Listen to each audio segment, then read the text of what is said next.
Why don't we get started? So, my name is Tom Kane. I'm a faculty director of the Center for Education Policy Research here. I just wanted to thank everybody and welcome you to the Partners in Education Research public seminar series. We've got a terrific group of speakers this year, and we're kicking off today in grand fashion with Rutger Johnson from the University of California, Berkeley. He's the Chancellor's professor in public policy at Berkeley, and he's going to be speaking to us today about his recent book, published this spring, I think, Children of the Dream, that forces us to reassess the efficacy of the school finance reforms and the school desegregation efforts that began back in the 60s, but then continued till today, and offers a vision for improvement in coming years. So please join me in welcoming Rucker.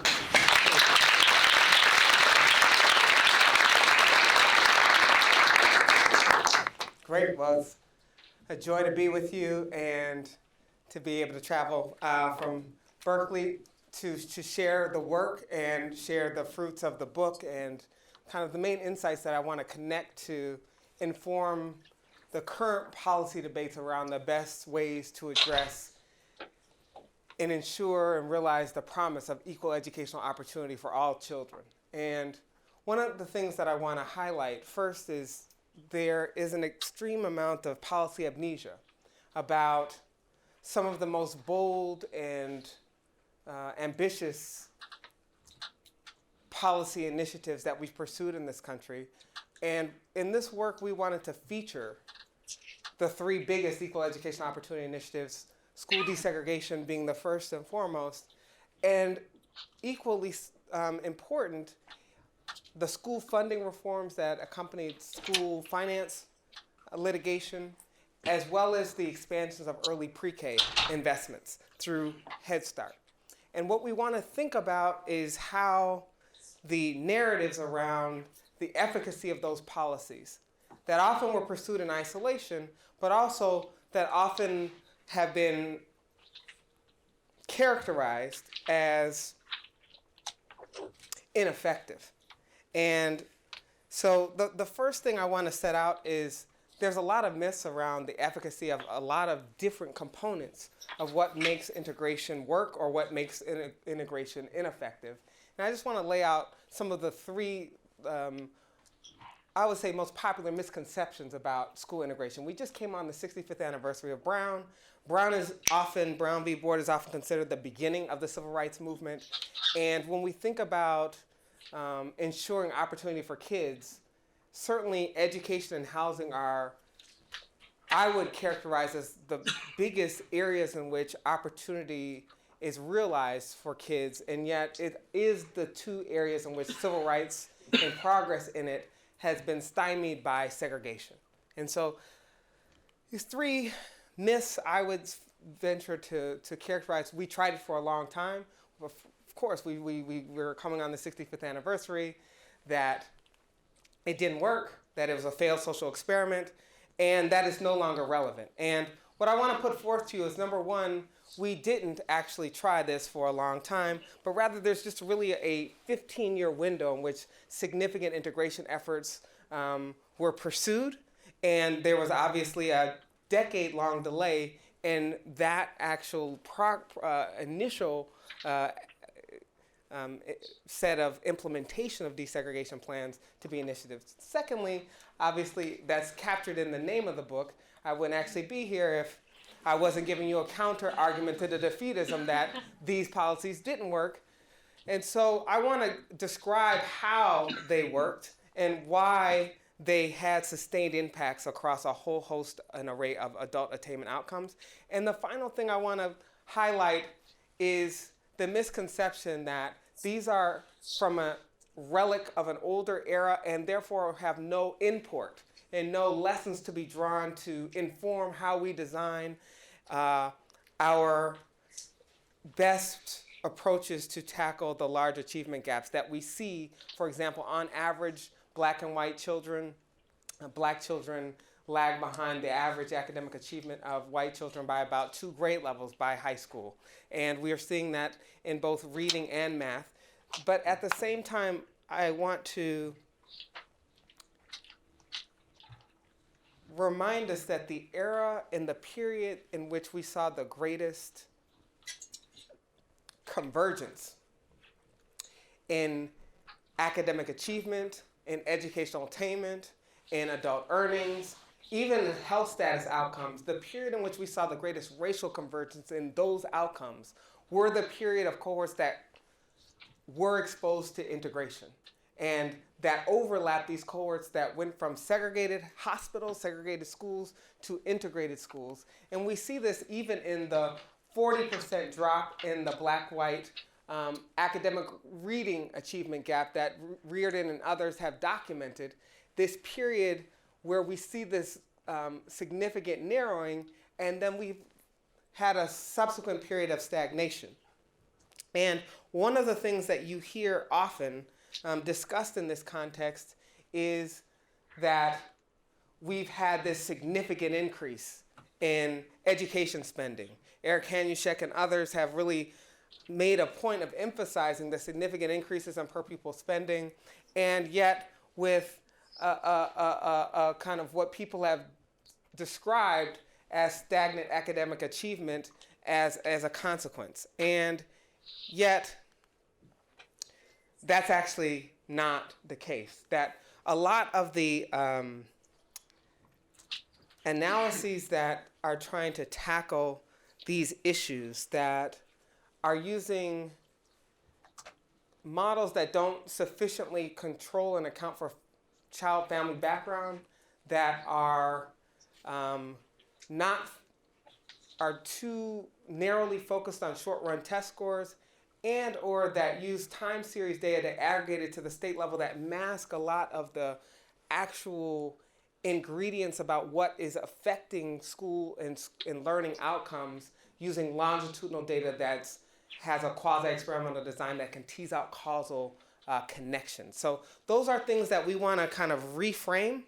And I think that in the course of this discussion, it would be most impactful for all of us if we can have an interactive, ask questions throughout.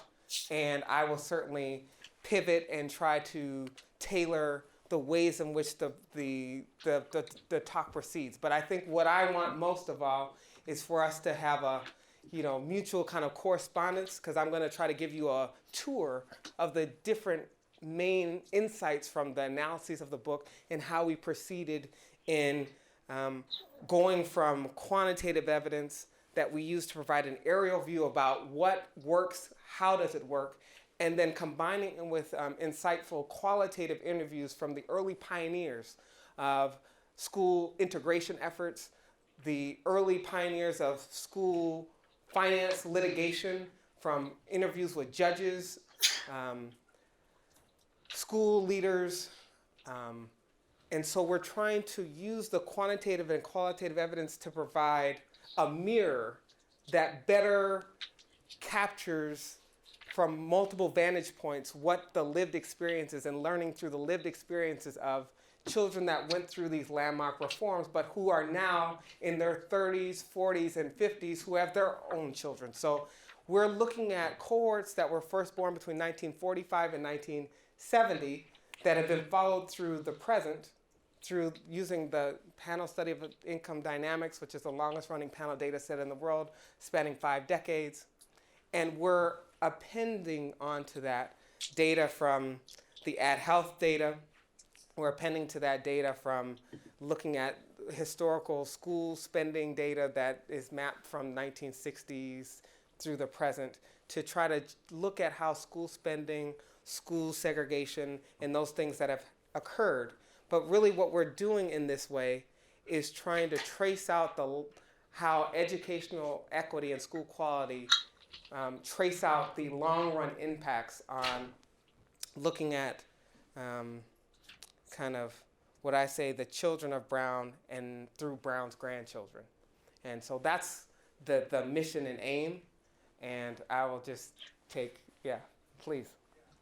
Can you speak to like how long would long enough be? So we often see that immigration policies, if you think of Supreme Court rulings on affirmative action, but they said, well, in 25 years, we think affirmative action should no longer be relevant. So like, what's like a good time scale when we think about these social policies? For judging like when is long enough? Okay, that's a good point. So I think the main thing I want to first highlight is that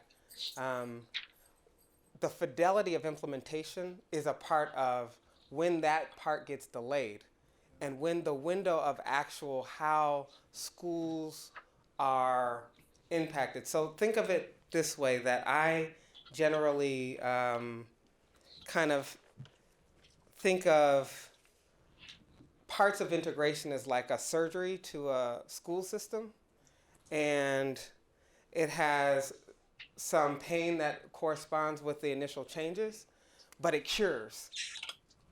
And that segregation and middle class and white flight is often a painkiller for those that are looking to avoid diversity, but with long-term side effects. So I think that when we talk about what's the window, I think we want to have an investment orientation toward our public investments in education and health. And I think we want to look at the long-term profile of when we see returns, and when we see returns that aren't just in education, but in health and criminal justice and other kind of labor market earnings. So when we look at the returns, the main thing I want to highlight is the returns are going to be very much understated if we're looking at educational outcomes alone to characterize those returns. But I'll return to that as we move. Okay, the main thing I want to highlight, because I have a lot to get through, is where we started, because the regional pattern of de jure versus de facto segregation is certainly something that people highlight. And you can certainly see in the yellow, legal segregation required, where in green you see legal segregation prohibited, and then in gray, no specific legislation on segregation. But this is where we started, including the District of Columbia in yellow.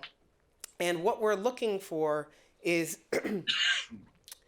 kind of thinking about processes that after segregation is ruled, apartheid schools are ruled unconstitutional, we're trying to think about how do we go from desegregation, moving from desegregation to integration is moving from access to inclusion. It's moving from exposure to understanding.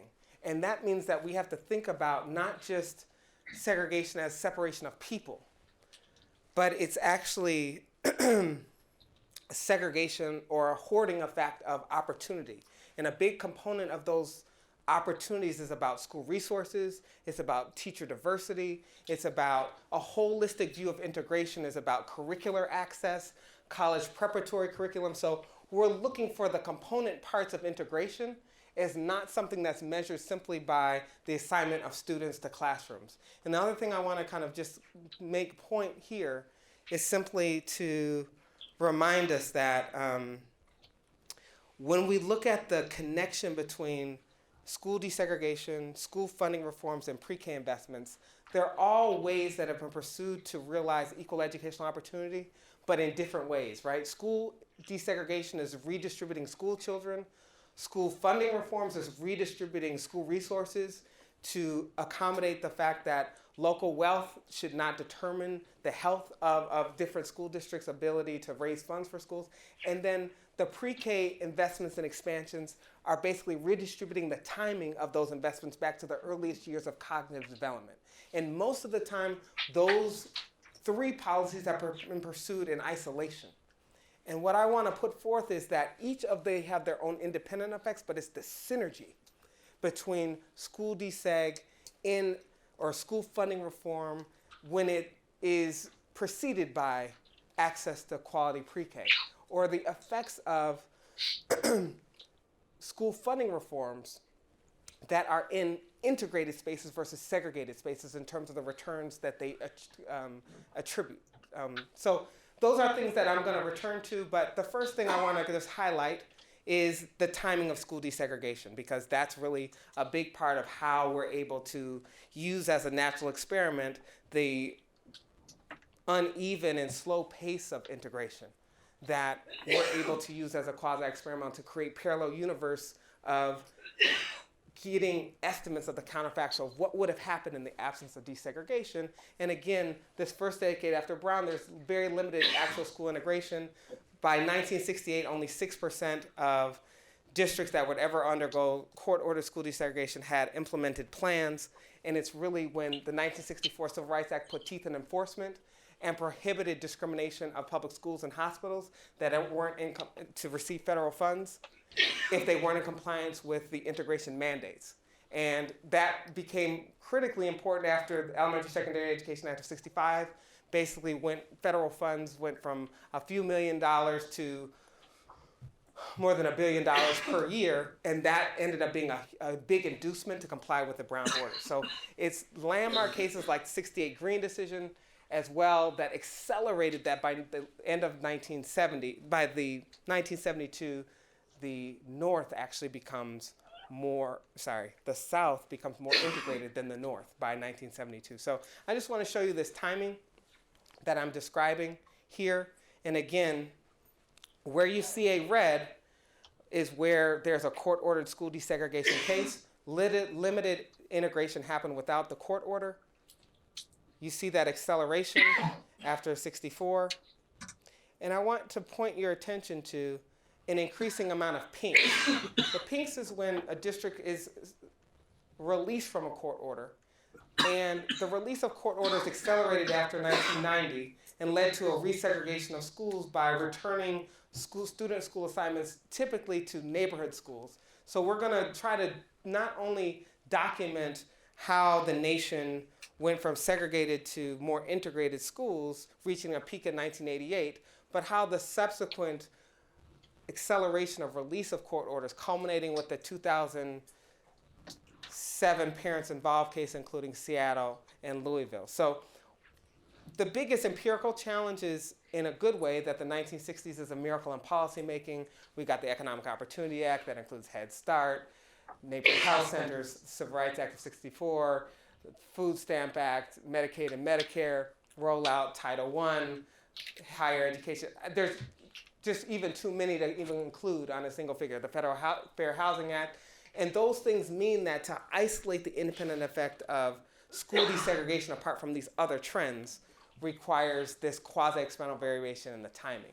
So what you can see with the birth cohort variation that's depicted here as this national representative, what you can see is certainly that for children born in the late 40s, early 50s, very limited proportions of their school age years were in districts that have implemented a school desegregation plan, that by the early 70s, the vast majority of children, black children in particular, were in and being raised in districts that were subject to some type of court-ordered school desegregation. What we do in the book is we kind of highlight this history, but it was really infused by looking at places where the early pioneers lived. So we did qualitative interviews in Evanston, in Chicago, in Birmingham, Alabama, in Boston. And one of the things, and this is just an example, this is Avalon Park Elementary School, 1964. And I want to pay particular attention to Paul Gorin. Now, you may know Paul Gorin now. He is the superintendent of Evanston Public Schools. He graduated from Stanford in education. His classmate, so Paul, this is kindergarten. His classmate, Forrest Jones. Let's see, where's Forrest in this picture? I'll have to think about where Forrest is in this picture, but he's an African-American boy that grew up with Paul Gorin. But this is 1964. Just 3 years later, 1967, I want you to see how the picture changes. The first integrated class I showed you just in the picture before, but just 3 years later, this is his third grade class. Paul Gorin's still smiling? But you can see the white flight that was typical in many places was very visible, and certainly you can see by the next year, again, Paul is still in the front row smiling. But you can see that the picture and the ways in which the resistance to school integration wasn't just a Southern phenomenon. This was Chicago.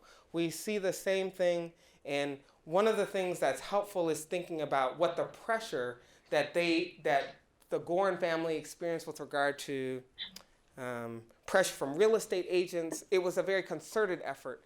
And the reason I want to just highlight that before I get into results is just I want to remind us that school segregation has long been policy designed. It's been a feature that's been engineered through policy. And yet we don't think that its converse, integration, should also leverage those same policy inputs in redesign. So we interviewed Dorothy Couch-Scoggins, who is 15 in this picture, walks to school among a seething crowd of white students and parents, September 4th, 1957 in Charlotte. Dewania Kyles, the first African-American girl to integrate Memphis. Again, this is the first day of Memphis integration, 1961, who we had an opportunity to interview. Now, the point of all this is that their experiences really helped us provide a kind of picture of the emotional response, and yet their optimism as students and children and their reflections as adults. But it's this timing of the court-ordered desegregation. It causes differences in desegregation exposure by place and birth year, where a black child born in 1960 may have been exposed to integrated schools throughout their school-age years because of the timing of court orders in their district of upbringing, whereas a child born in that same year but in a neighboring district may have not been exposed for any of their school-age years. And similarly, a child born, say, in 1965 may have already been, or say 1960, may have already been 17 before school integration happened in their district of upbringing, but their younger sibling, 5 years younger, experienced integration throughout their middle and high school years. We're able to capitalize on that variation of comparing otherwise similar children that were differentially exposed to integration and then look at the long-term outcomes. So this is just to show you the trends on racial school segregation. This is the time in the court order, no pre-existing time trend, with about a 30 percentage point drop in the racial school segregation measures, whether measured by the Black-White Exposure Index or the Dissimilarity Index. Generally, the patterns are similar. Yes? So, I was wondering with this sort of like quasi-journalism, are you going to be able to disentangle mechanisms at all? Like one story is that it's like entirely resources that going Okay. integrated school Good. provides the black students with the same resources as the white students. And like you could somehow like bypass the whole integration thing by just providing resources. Good. And another thought is like it's PIER effects and you actually have to do it. Good. So let's first lay out what school integration did. And so this is the school segregation piece. And now I'm going to show you what it did to school spending. And what I want to remind you is that before the court orders, typically the district level spending was disproportionately allocated to the majority white schools within a district. What the school spending did was reallocate the spending, and then states tended to actually supplement to basically level up resources to the level whites were already previously getting. But this is like a 20% on average increase in the level of school spending that black children had access to, comparing children from the same district that experienced integration throughout their school age years, or desegregation court orders, versus children from that same district that were confined to segregated schools throughout their school age years. So this is using school districts, fixed effects, race by region, specific regional trends, and a whole host of other factors to try to make sure we're isolating the effects of the court order itself. But this is a big part, obviously, of the mechanism that we're going to try to isolate by looking at places in which the court order led to significant racial exposure, black and white children, to places where racial school segregation declined less, but it significantly increased school resources. So we're going to try to look at mechanisms that way. And again, those were things that fundamentally reduced average class sizes for African Americans. So those are pieces about the school inputs, about the school resources story we're telling. And again, we're then trying to link 3 generations of adult outcomes by first looking at these first cohorts.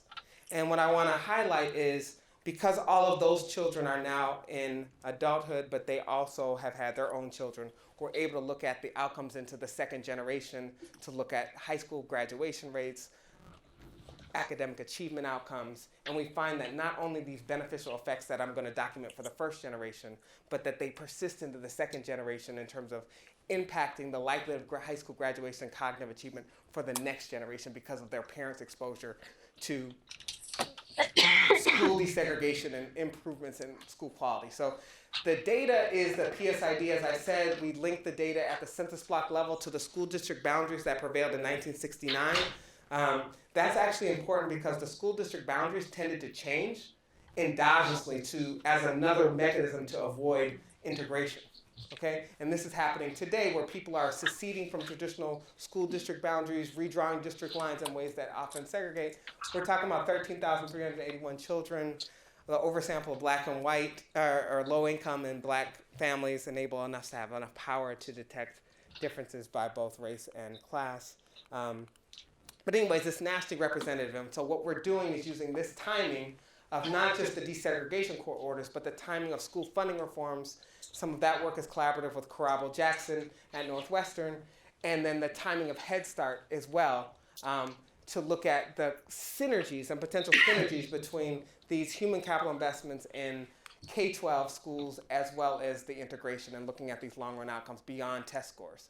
And again, using the rollout of Head Start as a kind of expansion of access to early child education. So I'm just going to try to show you these initial figures. What I want to highlight is that what we're expecting to examine if there is a causal relationship is that we're expecting to see for cohorts that were 18, 19, 20, 21, 22 at the time of the initial court order, we're not expecting to see a pre-existing time trend that's significant, but we're expecting to be some kind of dose response, that with each additional year of exposure, that there may be an increased improvement, a larger increase if that was accompanied by a large spending increase versus a smaller spending increase. So all of these litigation efforts in integration and school funding reforms did not come with the same equalization formula or the same change in school spending. We're trying to examine whether there is that difference. And that's exactly actually what we find. I'm going to just show you the figures that's kind of summarize those points, again, for blacks and whites separately. And again, no pre-existing time trend. What I just want you to see is the dose response that's increasing with years of exposure, so that a child exposed throughout their school age years, we're talking about a full additional year of educational attainment relative to children from that same school district that were confined to segregated schools throughout. And notice that we're not seeing those gains for African Americans coming at the expense of whites. And let me just try to help you understand the magnitudes of this impact. As late as 1960, only 20% of black males graduated from high school. That rate among white males was 50%. Only 3% of black males went to college as of 1960, or maybe graduated from college. And by that same year, it was like 13% for white males. What Tom and others have shown is that by the early 80s, the rates of college attendance for 18 and 19-year-olds, black African Americans, had risen to the same levels as whites. And what we document in the work is that school desegregation played a primary and dominant role in explaining the convergence of educational attainment over this period. And that's what we're finding, not just on educational attainment, but on high school graduation rates. And these were mirrored in significant increases in labor market earnings. Yeah. So Rucker, I just wanted to clarify, for folks in the audience. So this graph is focused on districts that had a court-ordered desegregation order at some point. So it's just the kids from PSID that were living in a district that had a court order. Yeah, so let me clarify that, yeah. And then for some of those districts, the court-ordered desegregation is happening at different times. Yes. So this is not just a Time year, series. Mhm. year trend. This is saying, okay, the clock's going to start ticking at different points for different districts. That's right. And then we're just going to look at, okay, what happened to the African American kids in those districts? What happened to the white kids in those districts? Yes. Subject to a court order. What Yes. you're showing is like once the clock started ticking with the court order, outcomes started improving with each additional, year that a cohort would have been exposed to desegregated schools for African American kids, but white kids in those same districts, it was flat before and flat after. Yes. So that's a great summary. The main points I want to highlight about what is being said is that I wanted to use the set of districts that ever came under court order, because districts that never came under court order may be observationally different or do different in ways that I can't fully measure. So the whole notion of comparing districts that at some point came under court order, but just due to the timing, because the NAACP, remember, pursued a strategy to bring litigation where they thought they had the highest chance of winning, not necessarily where it be biggest impacts for African Americans. In that quasi-experimental variation where they understood the important role of legal precedents and the cascading consequences of losing a case, they just were looking to bring cases where they had the biggest chances of winning. So that creates this kind of a lot of idiosyncratic factors that led to why one place it was an early desegregation case versus a later. And then we're using that so that we're comparing children that are from the same school districts and looking at how they differ in their years of duration of exposure to integration due to the timing of those plans, independent of parental background, family, income, neighborhood poverty, all of the other things that we know In other time effects. in other time trends, So this was region-specific trends. These are over and above those common time trends. Yes, thank you for that. I wanted to ask if you could comment on, you mentioned earlier that white families are responding to some of these policies by like white flight, et cetera. So should we think about these estimates are like underestimates of the true treatment effect if we believe that these intelligence responses by white families are trying to undermine the effects of immigration? Yeah, I mean, I think that's why, let's say, I think it's kind of one of these things where I'm using the earliest residential address histories because endogenous residential mobility is something that I don't want to be picking up instead of the school effects. So like the fact that middle class families are often more likely to move if they're dissatisfied with their school, but lower income families don't have that same capacity to move. We're using the earliest address, and that's going to usually tend to lead to an attenuation bias if there's any. And we chose that decision to create more conservative estimates of the long-term effects so that we're not kind of confounding that with parental choice. So the court order is kind of more focused on the actual now there may be subsequent policy aspects that, white flight is part of the story here, but in general, the story of Paul Goren and others, again, give a picture that those who stayed in those schools actually did not lose ground. And the fact that it's flat is not to say whites did not benefit. It's to say that the nature of the treatment itself was something that they were already getting access. Black children were not. And so that change in resources, but we also find it on other outcomes that I'll show, is we find that these integration environments led the development of empathy and understanding of multicultural differences in ways that led to much greater racial tolerance and reduced prejudice by indices that we use in adulthood that I'm not going to get to here, but to look at how racial attitudes are affected by exposure to diversity. Like some people have described diversity as the art of thinking individually together. And that in integrated spaces, perspectives, and we see this in the higher ed environment, right? I'm a public policy professor. Many of you are in the graduate school here, either in the Kennedy School or GSE. And it's that kind of perspectives that are policy practitioners, the researchers, in a way that is connected. Now, this is a different environment to think about that, but it's still kind of part of why we want to think about outcomes beyond just the measurables. Yes. So Rucker,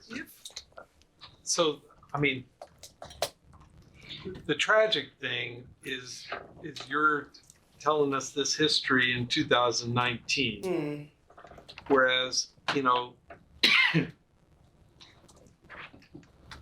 I had a lot less white hair, but I remember 1981, where like the narrative was very different. So we couldn't fast forward and look at, incomes. People had not tabulated the PSID this way at that moment. But if we had looked at test scores, would we have seen this same pattern? Or was it that the only way we could have known was waiting, 20 Yeah, years. so I do think there are some things that are missed, but if you remember, the very first figure I showed was academic achievement gaps. It's aggregated, it's not necessarily this sample, I don't have test scores in this particular data set. Yeah. But I would say what I have done toward the latter part of the presentation is showing you results of school funding reforms on test scores. And we do see them come through. So I would not suggest that we would have missed it all. But remember, this is all as an error where standardized test scores obviously was not happening. But I would just say there is evidence from the NAEP that I think suggests, this 40% decline in the black-white achievement gap, for these cohorts in particular, a causal connection with that is not directly able to be done. But I think it's definitely in parallel with the picture we're seeing on educational attainment and college going rates. And then the earnings is another kind of picture. And then that closing of the gap stopped around 88? Yeah. Or so. Yeah. So again, that's not enough for a causal argument, but it's the suggestive first step of what I'm trying to advance. So all of those things are good. I'm just going to kind of continue in this vein, just to be clear that I wanted, if this is really true, I want to see, is this educational attainment gain reflected in high school graduation rates? Is it affected in college attendance rates and college completion rates?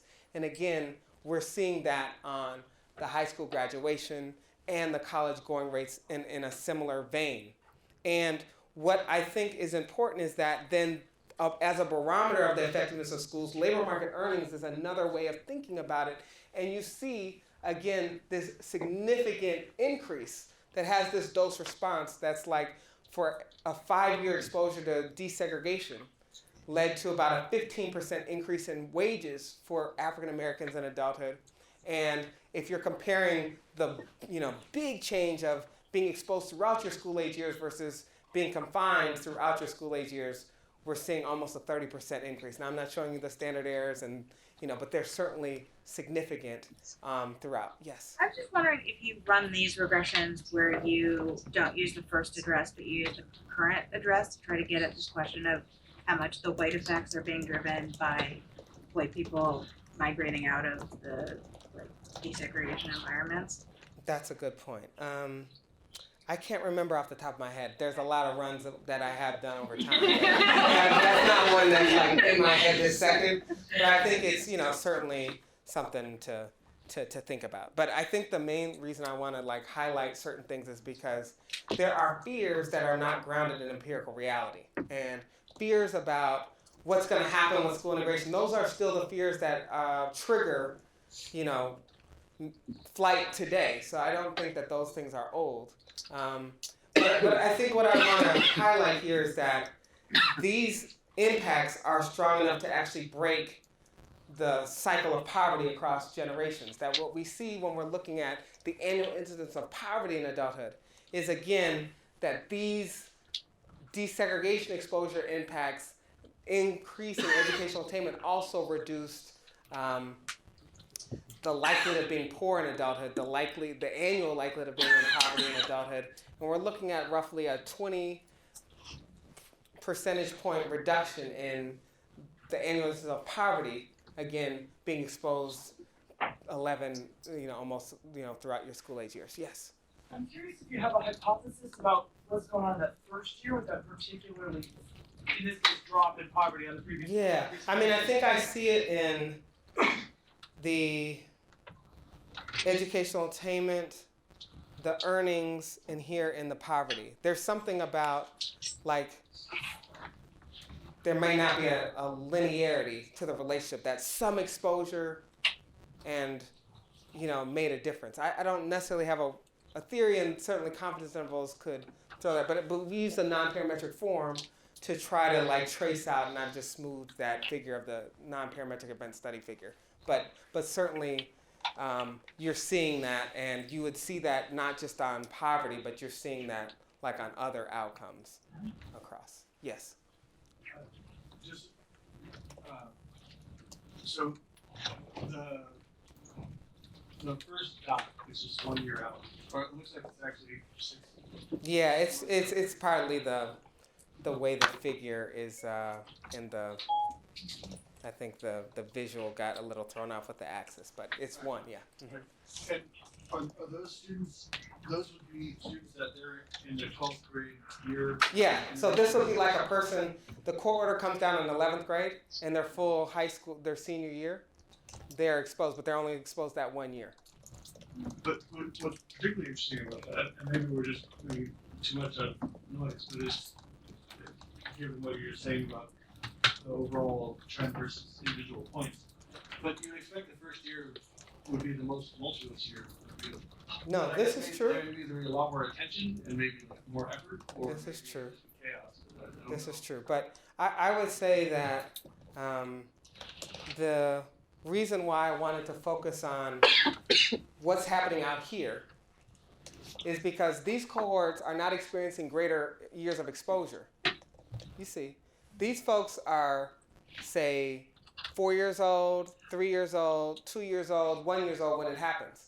But because they have pioneers that went before them, it made a path that made it easier for them. So it's not an increase in exposure, but it's like the actual potency of the reform may cause those things to continue. So I think of that as like, there's pioneers that go before you, they kind of set a different culture for what inclusive environment's gonna look like, and that's why you can see impacts out here. That's one story that kind of fits, I would say, that hypothesis. And do you have similar graphs that show the much more depressing story of resegregation, where everything goes the other way? Yeah, but let's look at the resegregation actual, but it's going to be like a little bit further in. So these are the first generation things, and what I want to just highlight is generally people think about the ways that we deal with criminal involvement as what's happening, in those years of criminal involvement. But it's really the early antecedents of criminal involvement is often poor access to school quality. And what we're finding again, and this is against a backdrop of much higher levels of mass incarceration that's taking place beginning at the latter end of these cohorts exposure, we're seeing in contrast to that these folks that had exposure, significant reductions in the likelihood of ever being incarcerated. Now they're like high baseline, so lifetime exposure of incarceration is much higher than, were you ever incarcerated in a specific year. And then finally, I'm gonna highlight the impacts on health. Generally, I would say people have discussed the currency of inequality is best measured in life expectancy and health and quality of life. And it's in that way that the reciprocal of poverty is health. And we examine impacts of health. One of the kind of major determinants of longer term health is educational attainment and the ways that it affects earnings and other things. But I would say a big part of this particular figure as well is the way in which hospital desegregation significantly increased infant health. And John Gurion and others, Ken Shea, Bosch Mazumder, have documented how the timing of hospital desegregation led to spillover effects with regard to cognitive ability and that showed up in test scores. And again, we used that timing of hospital desegregation, school desegregation, and find synergies between them that would otherwise be missed.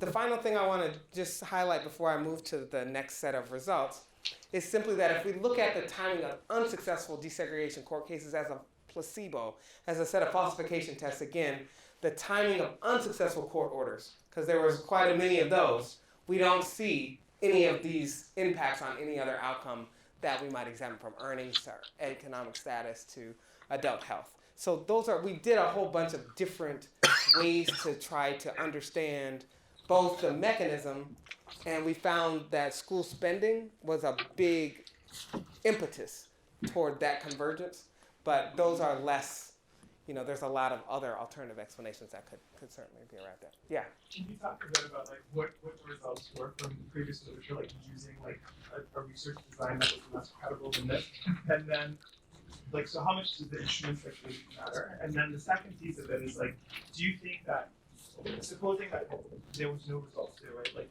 if policymakers believed that it wasn't working and they canceled, or what if they believed that it really was working? Do we expect that there would have been a backlash, or they're like, this is great, like, they're reducing incarceration, doing all these great things to improve racial convergence? Like, would you expect that there would have been a backlash to that, or like continuation on application of those programs? Okay. So I think the first question I hear is, like, I think I came into this work understanding that the general conventional wisdom was that school desegregation was a failed social experiment. I don't think I read anything that said otherwise. I read some things, that said it had a small impact, but I hadn't read anything. And just when I started this, even on school spending, the vast majority of the economics of ed literature anyway suggested that school spending had not significantly narrowed academic achievement gaps. So I don't think those things are, I think the quasi-experimental designs I think are central. Yeah. The longitudinal data versus time series data I think is central, and looking at longer term outcomes as opposed to short run, and an array of outcomes I think is part of how we get a better view.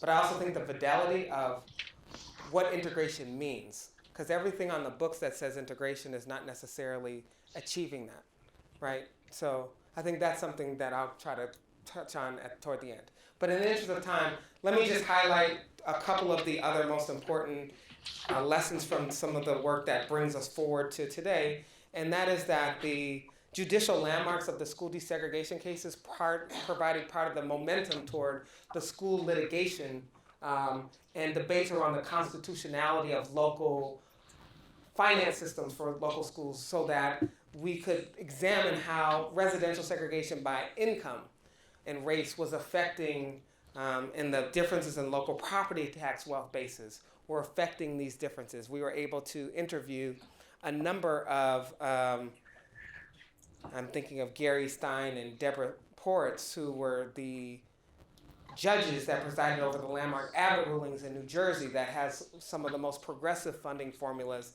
in the country. And so we use case studies from California, from North Carolina, New Jersey, and Pennsylvania to kind of zero in on how otherwise similar children, but were exposed to different funding formulas in their progressiveness, what impacts they had on longer term outcomes. And just to give you a sense of these differences, this is 2012, but you can see Pennsylvania has the largest spending disparities between rich and poor districts on average of about 33%, so that they're most affluent districts that have the fewest amount of poor kids, fewest amount of English language learners, fewest amount of special education students. So the lowest kind of numbers of disadvantaged students are actually getting 33% more in spending because of the higher local property tax wealth.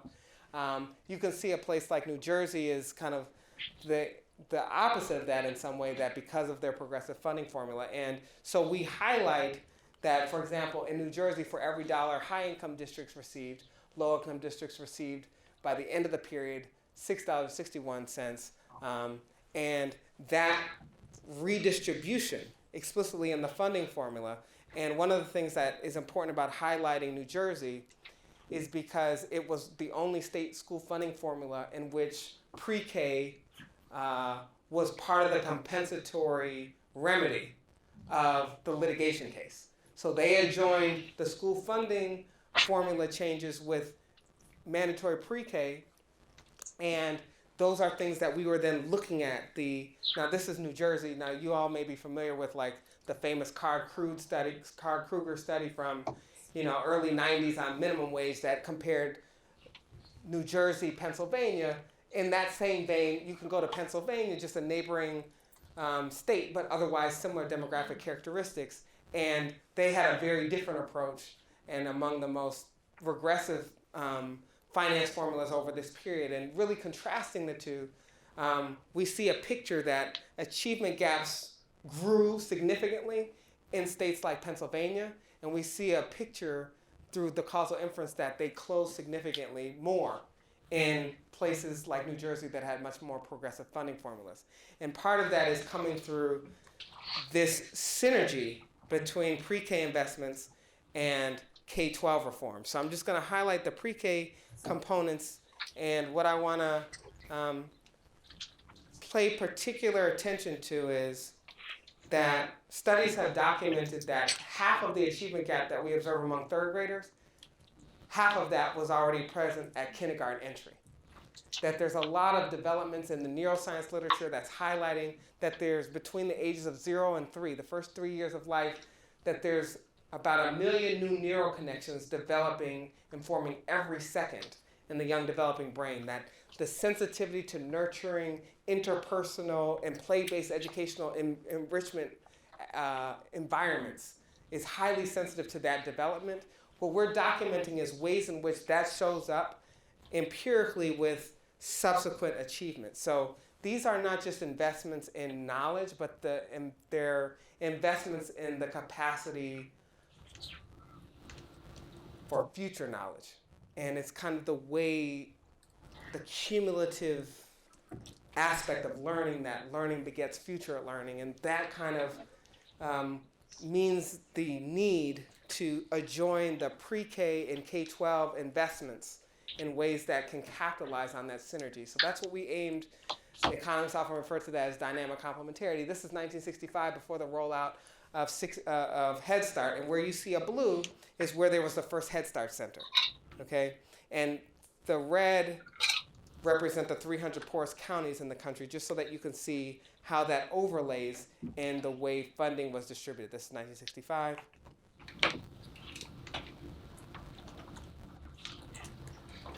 What I want you to see most clearly is how quickly the majority of counties had their first Head Start center established between 65 and 70, so that we can look at otherwise similar children, but that reached age 4 before there was a Head Start center and therefore didn't have access to Head Start, versus an otherwise similar child that Head Start was available when they arrived at age 4. And then we're looking at the different life trajectories of those kids to isolate the independent effects of Head Start. And the thing that I want to highlight is, in the same way the narrative around school spending is that those spending increases have not led to significant improvements, there was a similar narrative on Head Start, that Head Start led to significant fade out. And yet, if we just look at the Head Start comps in the first 2 years, people don't realize that this predated a lot of the Medicaid and expansions, and so most of these children did not have other ways of having access to pediatric care. So it's an earlier era, but the point about how education and health investments early in life can be transformative is highlighted with the 98,000 eye defects treated just in the first 2 years of Head Start, the 900,000 cases of dental problems with an average of 5 cavities per child, the 740,000 without polio vaccinations who receive vaccines, the 1 million given measles vaccinations. And what we're highlighting is, in the same way that the school desegregation and hospital desegregation has synergies, the pre-K investments and K-12 investments also demonstrate synergies between them that we highlight in this work. Now, the reason I want to particularly lift that up, and we show, for example, that the placebo effects show no Head Start effects at ineligible ages. So you can imagine I have an increase in Head Start funding, but they happened at ages 1 through 3, or they happened at ages 5 through 10, where at this particular time period only 4-year-olds are eligible. We only really find impacts, this is on log wages, but we found about a 10% increase in wages for those who had access to Head Start evaluated at its average level, okay? But the main, I think, insight from this work that I think is illuminating is how the same Head Start access the same kind of access to Head Start and its long run impact, that when that Head Start access is followed by being confined to poorly funded schools, that same investment in Head Start tends to fade out. That we see evidence that there's no real significant increase in the likelihood of graduating from high school. But if they subsequently attend a school that has higher average K-12 spending, we see that same access to Head Start increase high school graduation rates by 11 percentage points. And finally, if they're attending a school that's well-funded, say 10% increase in K-12 above average, we see a 15 percentage point increase in the likelihood of graduating from high school.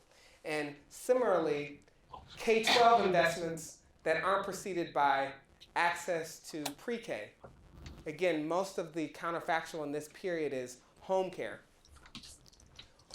That same 10% increase in Head Start in K-12 spending, when it's preceded by Head Start, we see 11 percentage point increase in likelihood of graduating from high school. But that same 10% increase in K-12 spending, when it's not preceded by Head Start, we see the efficacy of that lead to almost half, or a 7 percentage point increase.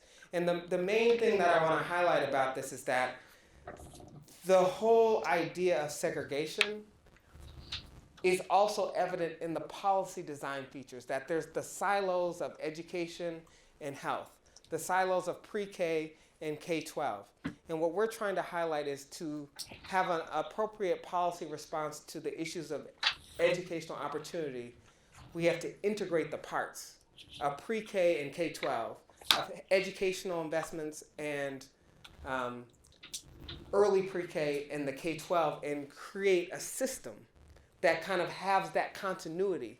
And when we do so, we see impacts that affect the annual likelihood of poverty in adulthood, where you're seeing a dose response that's not just dependent on the K-12 spending increase, but about whether there's an interactive effect because of a Head Start treatment that preceded it. And similarly, the effects of Head Start access are depending on the subsequent sustained investment. The way I think of it is that a lot of these issues are like a type of immunization. And with a lot of immunizations, they require booster shots. And the K-12 environment is that type of booster shot that keeps the sustained investment effective. Without it, we are stuck. Now, all of the stuff I've presented so far are mostly the earlier era, long-term effects of these early policies. In the book, we go forward to look at more recent cohorts. So in California, my state, the local control funding formula was passed by the governor in 2013, and we're like in the 5th year of the rollout of basically what transformed the school funding formula to one that is much more progressive and among now the more progressive formulas in the country. I can't remember how it compares to Massachusetts, but obviously Massachusetts has had a very progressive formula for quite a while. I think what we document in the work is, again, these are cohorts that were in the 2000s. So this is like data from it's data from the early 90s all the way to the present. But the point is, we're using the timing of the school funding formulas to document whether the eras that we show these long-term impacts, kind of the point that Tom raised, which was that imagine that should we have to wait 20 years to see evidence of efficacy? Or the question that was raised, what's the time window? Well, we're actually seeing changes in high school graduation rates for those who were exposed beginning in 9th grade. So this is like somebody who was already 12th grade by the time it happened. This is somebody who was 11th grade, 10th grade, 9th grade, and this person like experienced the large spending increase throughout their high school years, okay? Versus somebody who had only happened in their, say, early part of high school, and these folks were never exposed to these spending changes. And again, we see this dose response, that the longer people are exposed to the symptoms of poorly funded schools, and particularly in non-integrated spaces, that the longer they're exposed to integrated or well-funded schools, and the higher the dose administered by the reform, the bigger improvement we're seeing in their academic outcomes. So we see that in high school graduation rates, but we also see that in mathematics achievement. And we also see that in, you can see the differences in the revenue versus the mathematics achievement. So I think let me just remind myself, can you just remind me what time it is? So, yes. Okay, thanks. So let me just get to the issues around resegregation so that we make sure we're clear on how to bring this forward. What we've tried to highlight is that the policy designs are just as siloed as the segregated schools that we need to combat. And that if we can adjoin the efforts of integrating policy in health and education in a way that's synergistic and intentional, then there's evidence that suggests that could play a huge role.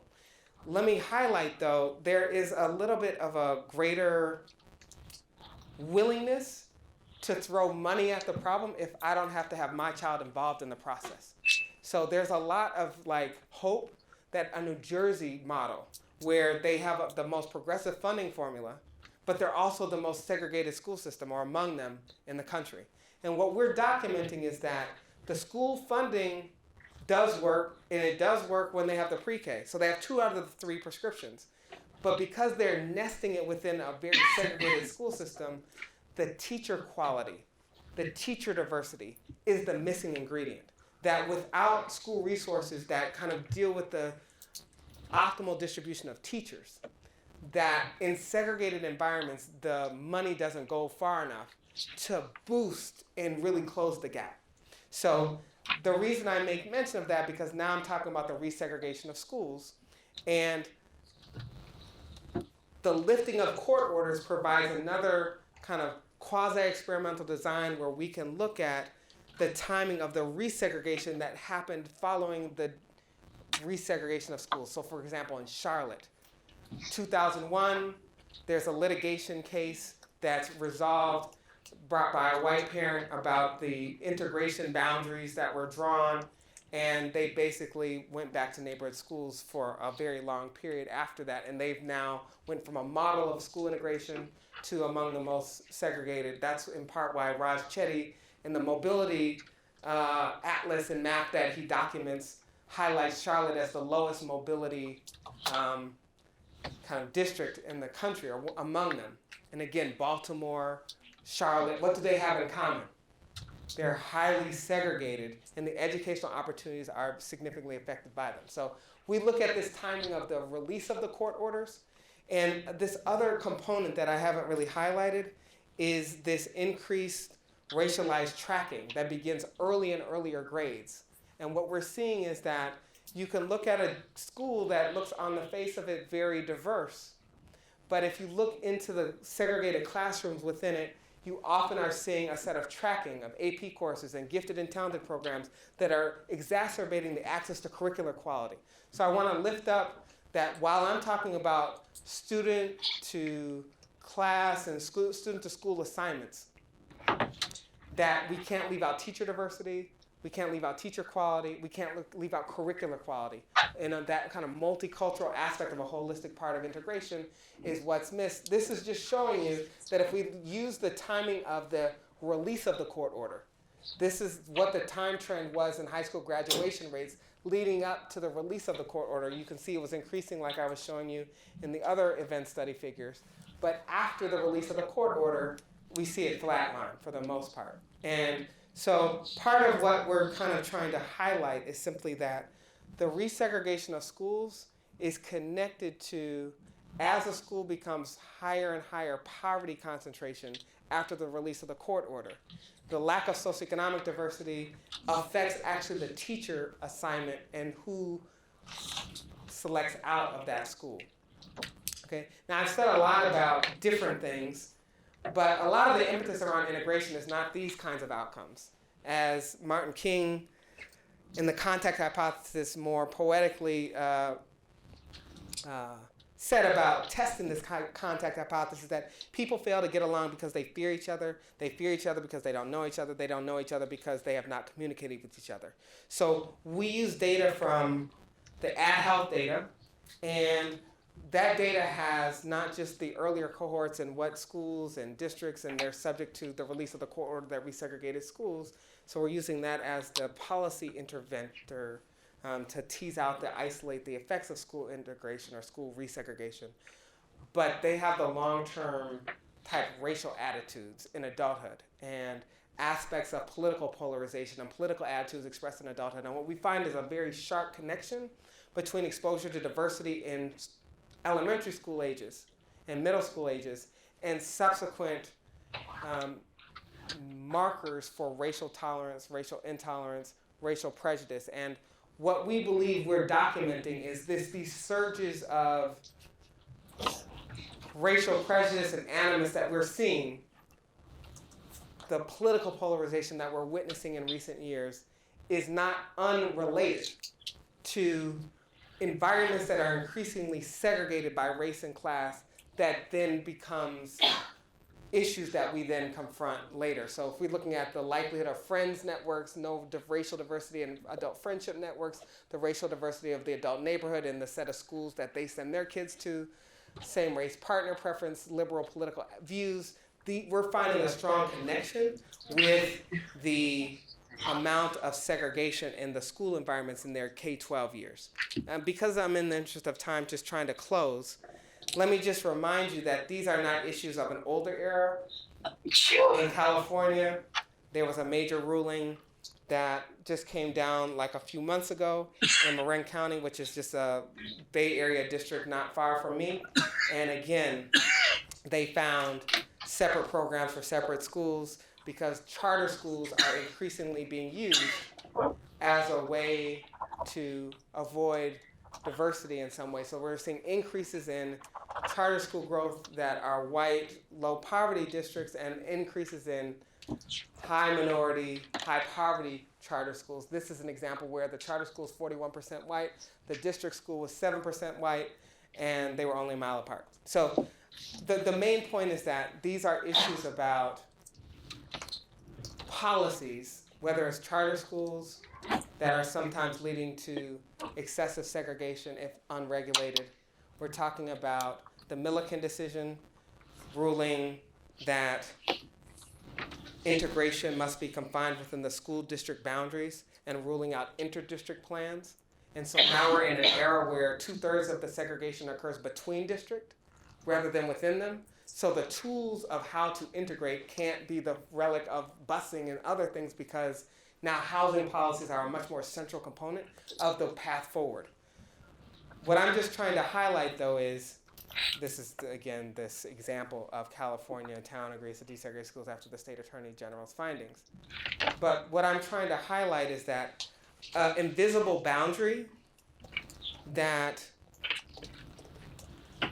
is hoarding opportunity or dividing access to school resources is no less harmful, despite not having like the kind of protest that accompanied the early integration efforts. Like it's a silent but just as deadly outcomes for kids when they're confined to poor quality school systems. What I want to highlight here is recent work Andrew and my esteemed colleague, though not at Berkeley, our rival, but not in a friendship way. And no, I'm on live stream, so I'm showing you love, Sean. This is his recent work that was just released yesterday. I got an advanced copy, and I think the main point that I think is powerful is that he's using the entire universe of schools over an 8-year period, disaggregated by subject, grade level. They're able to follow grades 3 through 8 academic achievement for every public school in the country. And one of the things that's powerful, I've just highlighted Boston here, and just disclosure, my mom used to be the former superintendent of Boston, so I'm definitely not hating on anything about Boston. I came here to visit many times when she was the school superintendent here. But my point here is that in almost every place, every dot is a school district, you're seeing on the diagonal would be if white test scores were equal to black test scores.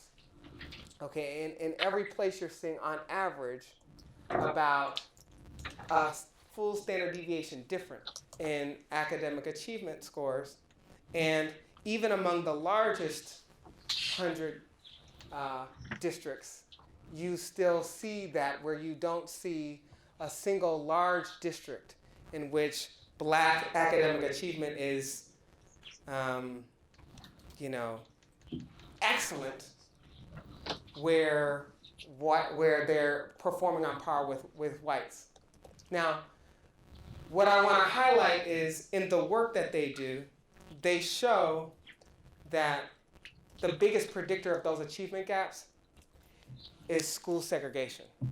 Racial school segregation is significantly linked not just to the level of achievement gaps, but the rate at which they grow in the 3rd through 8th grades. And I think what's important about the underlying mechanism is that they don't find evidence that peer effects is driving it, but they find that school poverty and the levels of school poverty, independent of family background, independent of family income, independent of neighborhood poverty, they're finding school poverty as one of the primary mechanisms. And what you see in this scatter plot is the absence of any district in the entire country for which there's moderate levels of segregation that aren't accompanied by significant racial academic achievement gaps.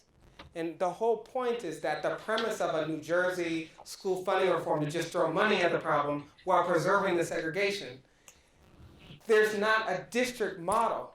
When I was writing this book, my last chapter was saved for finding and traveling across the country to find the model example to close the book. And I searched and I talked to people. I said, where's the model? I need to close the book with, I'm a hopeful optimistic. So I want to find the North Star about where is the achievement gap closing because of the ways that we're designing the system. Well, you're going to look in the book and not see that close. And the reason for the close not being as I originally hoped is partly represented here, that there isn't a district where there's a large amount of segregation, or even a moderate amount, okay? This axis is white-black socioeconomic segregation. So it's the racial difference in white students and versus black students' exposure to poor schoolmates. Okay, so it's like the amount of socioeconomic segregation. And again, as that increases, we're seeing larger achievement gaps in both the level and the rate of growth. And I highlight Berkeley and Evanston because they're places that are obviously university centers where a lot of the educational research comes, and yet they have relatively lower levels of this white-black, but they're still pretty significant and large achievement gaps. Those might be to do other things, but my point is pre-K, school funding reform, integration have to be component parts. So let me close with a few final concluding thoughts. We do find these generational impacts of school integration where not only did it affect their parents, but they were able to pass on down the benefits of integration to their children. So we're seeing the effects of parental school desegregation and exposure on the next generation's likelihood of graduating from high school. And again, significant impacts. Notice how it's that kind of blip early.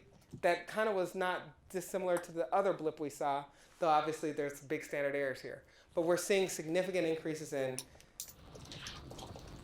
academic test scores and high school graduation rates that are related to their parents' exposure to desegregation in the earlier period. And finally, I think when we talk about the research to practice, because that's really what we're here for. We're here to try to tackle the issues around efficacy, what works. I know Tom and other people in this room are very much motivated by these ideas of efficacy, what works, the effectiveness, when does it work, and then having that kind of replicability of the research community across eras, across time periods, across different methodological approaches to try to figure out what works, how do we isolate through rigorous research designs what's working, and then not be satisfied with that research set of results, but to then transform research to practice, to transform what's happening in schools by being in conversation, right, with the practitioners that are doing the implementation that's often more qualitative in its orientation, but how do we make it work?